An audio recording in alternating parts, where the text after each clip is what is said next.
In a desolate wasteland where the sun is consumed by a solar eclipse, an ancient evil awakens. Aku, a malevolent demon capable of shapeshifting, once unleashed havoc upon the world.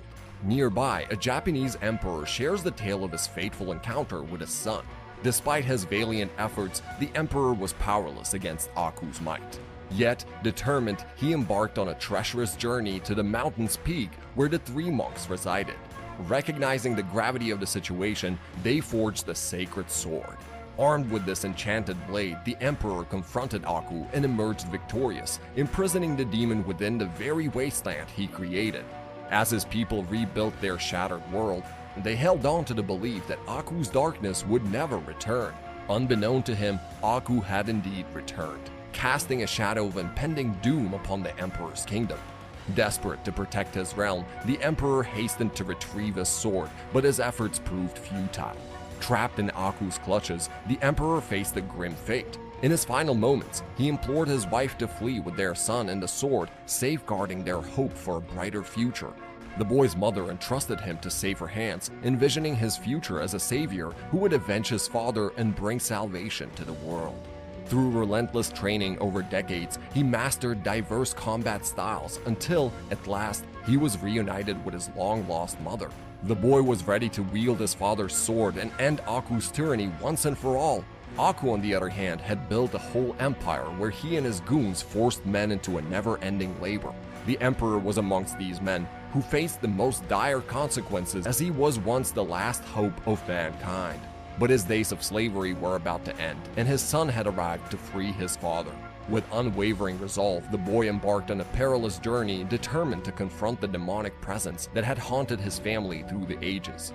Prepared for this exact moment his entire life, he faced the challenge with unwavering courage and fought valiantly. However, just as victory seemed within his grasp, Aku, ever cunning, ripped open a portal in time, sending the boy into a world centuries ahead of his time. Now, stranded in this unfamiliar era, the boy yearns to find a way back to his own time, to fulfill his quest and bring an end to the menace he had set out to vanquish. The world he is in, with tall structures and deadly flying machines, is far different from what he has left behind. The boy is now called Jack the Samurai, and as fate would have it, he is trapped in a world ruled by the very being he swore to kill. Jack enters a bar, something that doesn't exist in the world he comes from, only to find that there are no humans in sight. Immediately, he gets into a club fight with a greenish alien and tries to reason with it, but faced with a fight or flight situation, Jack is forced to take it down. Jack is then surrounded by the friends of the alien being, and in a spectacular showcase of skill, he manages to knock them all out. In a private club room, a dog-like being called the Canine is trying to convince other aliens to launch a rebellion against Aku, but to no avail. However, seeing that Jack has laid waste to dozens of his adversaries, it approaches him to seek his aid. Over the drinks, he and his fellow canines disclose that Aku opened portals to other worlds to seek their treasures. But in doing so, he allowed mindless stooges to swarm the earth with their savage presence. United with the goal of taking down Aku, Jack joins the dogs on their journey. They arrive at the canine dig site, where Aku has forced the dogs to dig up precious gems from an archaeology site. Even dogs should not be forced to live like dogs. In the meantime, one of Aku's goons has overheard their conversation and has delivered the message to the demon himself. After all these years, Aku remembers the face of his arch-nemesis and promises to bring pain and suffering upon anyone who helps him. Aku wastes no time and sends a horde of his deadly drones to take out Jack and the canines, but Jack isn't going down so easily. I'll need some weapons. As the night approaches, he devises a unique strategy to defend the archaeology site and lays his traps with the help of the construction machines. Jack is also suited with armor, and as the drones approach the valley, he courageously marches forward to take the initiative. The drones are fierce, but they stand no chance against Jack's bravery and brains, and before you know it, he has laid waste to hundreds of them even before they reach the dig site. However, he is only a man after all, who at one point gets overwhelmed by his adversaries and is forced to fight on foot. With each strike, his strength falters and his armor breaks, yet his determination doesn't shatter. Jack retreats for now and uses the traps to take the drones out as they quickly approach the dig site. One by one, each of his defenses breaks down, so he decides to face the drones in a fierce battle of life and death. Surrounded yet again by hundreds of them, Jack's fate seems as grim as ever as the canines watch their last hope about to fall for their cause. But with profound discipline and uncontrollable rage, Jack sums up all of his strength for a last hurrah. His blade, sharp as ever, cuts through the remainder of the drones as each kill covers them with the oil that runs the machines. At last, covered in the oil of death, he unleashes his true strength and emerges victorious over the horde of Aku's minions. Now that was smashing! A real bang-up job! After his triumphant victory, the canines applaud him, and freed from the grasp of Aku, they set out to learn more about their ancestors. Reborn with a new resolve, Jack continues his journey to undo Aku's spell and return to his own world. He finds himself in a forest hunting for food, but gets dragged into a fight between a beast called the Woolly and Tricholites. He helps them catch the beast, and they invite him to their village where a feast is being held. The Tricholites tell Jack that the Woolies are bloodthirsty creatures who threatened the survival of their ancestors, but through courage and determination, they managed to tame these savage beasts. Now these Woolies live under the Tricholites, helping them in their daily routines in exchange for food and shelter. Over the feast, Jack is discomforted by the treatment of the Woolies. I notice your treatment of the Woolies is somewhat harsh. In the darkness of the night, he sneaks around the village and confronts the Woolly he helped capturing earlier. The Woolly takes him to a locked door which opens to a horde of trapped beasts and their elder, Lazo. Lazo reveals that the Woolies were once peaceful beings and lived in harmony until the Churchillites arrived. Woolies tried to defend themselves, but Churchillites used the magical orb to enslave their kind to their service. The wise elder implores them to aid in liberating their people from the clutches of their grim existence.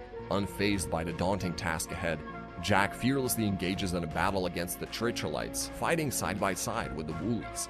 Through unwavering determination, he manages to shatter the orb that has enslaved the gentle creatures for centuries. With their land reclaimed, the Woolies emerge triumphant. Grateful for Jack's valiant efforts, the elder advises him on a journey to the north where a magical place awaits him. As Jack ventures through yet another forest, an unseen threat suddenly descends upon him, forcing him into a desperate struggle for survival. In the midst of this harrowing encounter, he stumbles upon a group of humans, encountering them for the very first time. Unbeknownst to him, these humans are diligently constructing an escape pod to evade the clutches of Aku's tyranny. Though he manages to save them from immediate peril, their chances of escape dwindle as Aku's knowledge of their plans becomes inevitable. With time rapidly slipping away, a race against the clock ensues as Jack and the humans strive to make the most of their remaining moments before the imminent threat consumes them all. The humans subject Jack to rigorous training and provide him with a specialized spacesuit to aid him in the upcoming battle. However, upon learning about Jack's mission, they devise a new plan to assist him in returning to his own time. Before Aku's forces can surround the camp, the scientists and Jack escape to space where they get attacked by space guards.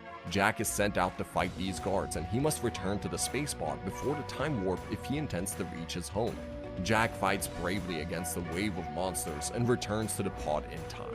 However, as fate has it, he has one last adversary to face, a giant monster that aims to shoot down the escape pod with a strong laser beam.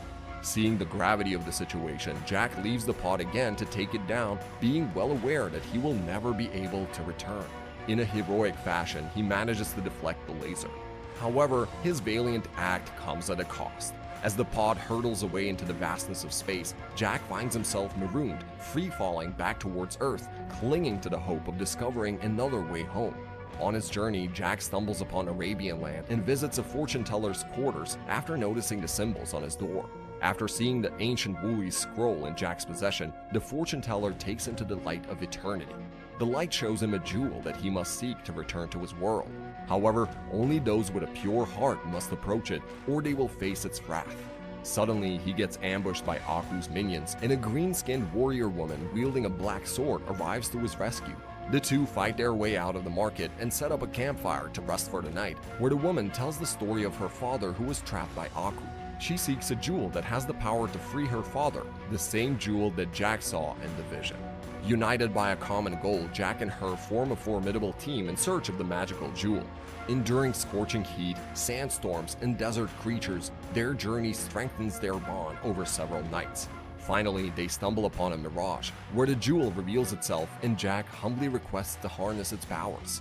As the jewel tests their purity, a six-armed giant appears, sensing something amiss. Jack refuses to fight, but the woman confidently leaps into the battle. Surprisingly, she defeats the giant and steals the jewel. However, disaster strikes as she breaks it, revealing herself as Aku, the shapeshifter. Aku has destroyed Jack's only hope of escape, forcing him to find another way back home. Enraged, Jack approaches to fight, but Aku flees, claiming they will battle some other day. A Viking recounts a doomed Sieg where his army was annihilated by archers atop a mysterious watchtower. What does the tower hold that would make you sacrifice a whole army? The tower is said to house the legendary well of King Osric, granting one wish to those who approach it. Intrigued, Jack sets out to see the tower for himself and discovers that the Viking's tale was true. Jack tries to close in, but gets swarmed by the archers atop the tower. Unable to make any progress, Jack observes that there are merely 3 archers who have no vision and only react to sound. Recalling his training with the monks, he returns to the field blindfolded. Guided by his heightened sense of sound, he deftly maneuvers, effortlessly dodging the arrows until he reaches the tower's entrance. To his surprise, the archers are revealed to be cursed men, grateful for their liberation. As Jack prepares to make a wish at the well, the 3 men caution him about its treacherous nature. They disclose the damning truth. They themselves were victims of the well's curse, and every wish it grants comes at a steep price. Refusing to succumb to the well's deceit, Jack resolves to destroy it instead. With his wish uttered, he walks away, determined to find an alternative path back home, freeing the world from the well's deceptive allure and the burdensome consequences it carries. Jack seeks solace within the walls of a pub, only to discover that Aku has placed an exorbitant bounty on his head. With every step he takes, Jack is confronted by relentless adversaries, each hoping to claim the coveted price. The ceaseless cycle of battles begins to wear on Jack, and frustration courses through his veins. In a fit of rage, he hurls his broken footwear at a poster bearing his likeness. To his astonishment, the poster springs to life, birthing an evil doppelganger, a dark reflection of himself, twisted by malevolence and malice. What sorcery is this? Who are you? Don't be such a fool! I'm you! If you are me, then who am I? No! You are you also! The clash between the two rages on, each blow echoing the turmoil within his soul. Despite his best efforts, Jack's disciplined nature falters in the face of the never-ending rage that consumes him. The battle becomes a grueling stalemate, draining his strength and resolve. In a moment of introspection, Jack gathers his thoughts and recognizes that his own rage gave rise to his evil counterpart. With a serene mindset and restored discipline, Jack regains control, causing his malevolent twin to vanish. In the end, the entire ordeal was merely a manipulative mind game orchestrated by Aku to break Jack's spirits. In a pub filled with curious onlookers, a sailor spins a tale of an enigmatic city hidden beneath the ocean's surface, rumored to possess a wondrous time machine. Intrigued by the story, Jack sets sail in search of this submerged marvel. But his journey takes a dangerous turn as he is engulfed by the relentless high tides. Just as hope seems lost, a mysterious ocean creature emerges to rescue him from a watery fate. Grateful for his newfound savior, Jack finds himself transported to the very city he sought, a mesmerizing metropolis nestled beneath the waves. Within its depths, he encounters a peculiar populace of green-skinned beings. Don't be afraid, little one. We won't hurt you. Immersed in the warmth of the underwater city's friendly inhabitants, Jack is welcomed with open arms and treated to a grand feast. The green-skinned creatures disclose their heartbreaking tale. They were once inhabitants of the land until Aku mercilessly banished them to the depths of the ocean. Jack shares his own encounters with Aku, forging a connection with them. The creatures guide Jack to the long-awaited time machine. However, to his dismay, the machine proves to be a treacherous trap set by the very beings who brought him here. Driven by their desperate desire for freedom, they had struck a pact with Aku only to have him betray them. The revelation sparks an eruption of fury and retaliation, igniting an all-out war. In the midst of this chaotic battle, the creatures realize their mistake and rescue Jack. Jack convinces them to stand against Aku, and with the power of his magical sword, he wounds Aku, forcing him to retreat. After the creatures return to the land, they apologize to Jack, and he forgives them by saying, Even a good heart can be tainted in the hands of Aku. Venturing through the breezing wetland, Jack is drawn to a mysterious voice beckoning him from a desolate no-man's land. The imposing shadow of a towering mountain looms over the grim landscape, compelling Jack to ascend its treacherous slopes in search of the source of the voice. As he enters the mountain's depths, Jack encounters a series of cunning traps designed to ensnare the unwary. With nimble dexterity and unwavering caution, he skillfully navigates these perilous obstacles, steadily progressing toward the heart of the mountain. There, standing before him, is an imposing and seemingly hostile figure, a colossal golem. Welcome to your doom.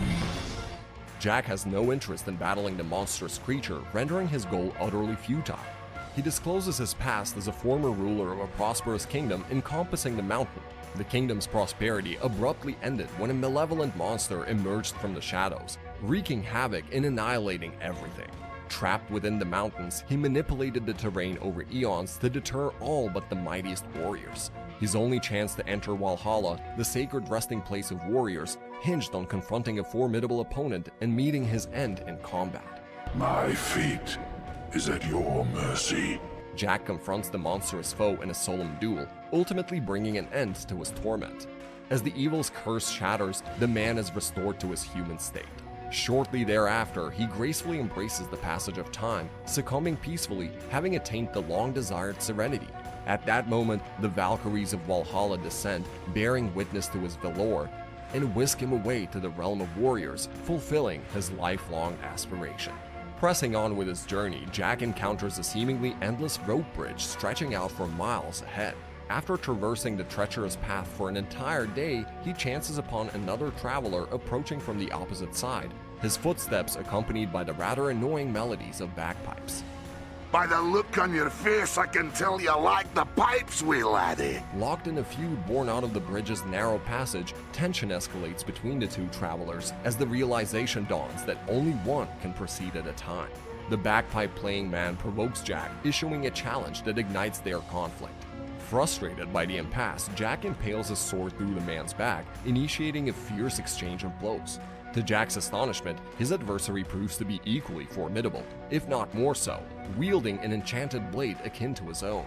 The battle rages on relentlessly for an entire day, draining their strength to the point where neither can muster the energy to lift their swords any longer.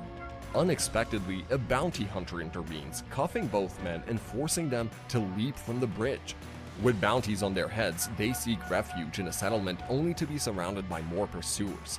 Through necessity, they learn to collaborate, breaking free and defeating the bounty hunters by harnessing their combined strengths. I'd say we've wiped out our bounty hunter problem. Despite starting off as enemies, the two get along in the end after saving each other's lives.